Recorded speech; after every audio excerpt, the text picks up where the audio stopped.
के मन में ही आया कि मैं राजा बनूंगा। उसने तारीख नियुक्त कर दी।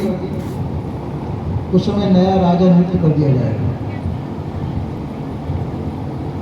पूरे समाज को जो मान पड़ी तो जो रात भर भीड़ लगी रही किले के दरवाजे के बाहर, कब किले का दरवाजा खुलेगा। और राजा बहुत चतुर था। उसने किले के परकोटे के अंदर सभी प्रकार की सामग्री सजा दी, खाने की, पीने की, मनोरंजन की, सब प्रकार जो जो मनुष्य को लगन होती है, चाट होती है, वो सब सामग्री सजा दी अंदर। किले का दरवाजे रात भर भीड़ लगी रही, कब किले का दरवाजा खुलेगा और कब हम राजा से मिलें और कब हम राजा बने। राजा ने सबके बीच में अपने राज सिंहासन लगा दिया कि जो सबसे पहले मुझे मिलेगा आकर के उसी को मैं राजगद्दी पर बना दूंगा। तो जैसे फाटक खुलता है, भीड़ अंदर घुसती है, अंदर कोई गिरता है, कोई कुचलता है, भीड़ अंदर घुसती है।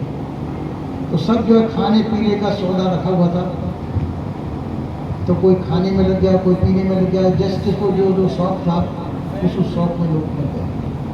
कोई जुआ खेलने लग गया, कोई गाना बजाना सुनने लग गया। जिस जिसको जैसा भी प्रकार का वो शौक था उसमें लग गया।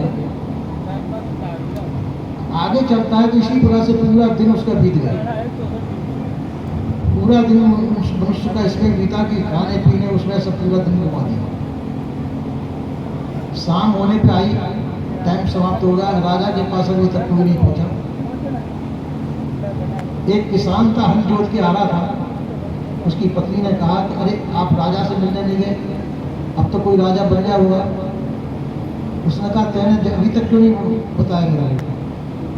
उसने दो डंडे बैलों को मारे, डाल दिया। उसने कहा कि राजा बनूंगा तो नहीं बनूंगा, कोई नहीं बन सकता है। डंडा लेकर के वो सीधा चल दिया राजा के पास। जो बीच में पड़ा उसमें दो डंडे जमाता गया। किसी ने कहा लोग चाय पीते जाओ, बिस्कुट खाते जाओ, उन्होंने दो डंडे जमा दिए। जब डंडे के सामने फिर कोई नहीं पड़ा। सीधा जाकर के वो राजा से मिला। शाम होने पर आ गई थी। राजा ने सिंहासन से उठ करके उसको गद्दी पर हटा दिया और घोषणा करवा दी कि राजा बन चुका। अब जो सुबह से आके लगे थे उन्होंने कहा अरे अभी तो सुबह से लगे हुए हैं, ये एकदम अभी आया अभी राजा बन गया। तो वहाँ विद्रोह होने लगा। तो वहाँ पुलिस की व्यवस्था थी, पुलिस की व्यवस्था से विद्रोह शांत कर दिया गया। इसी प्रकार से हम सभी लोग अपने कल्याण के लिए आते हैं।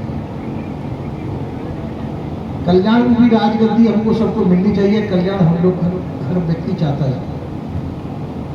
पर जब संसार के विषयों में फंस करके हम कल्याण को भूल जाते हैं,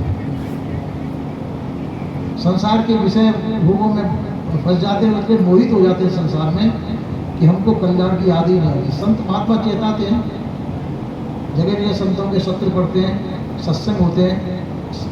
पर जगह हमारी रुचि अनादिकाल से विषय भोगों में है, इसलिए हमको कल्याण की ज़्यादा वो नहीं पड़ती। हमको विषय भोगों की आदत पड़ी हुई है, जो उधर की तरफ लग रहते हैं। पूरे जिंदगी हम कल्याण के लिए नहीं प्रयास कर पाते।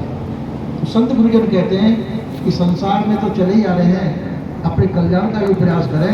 संत माता वही चेताते हैं। यही मैं विराम देता हूँ। बोलिए श्री सद्गुरुदेव।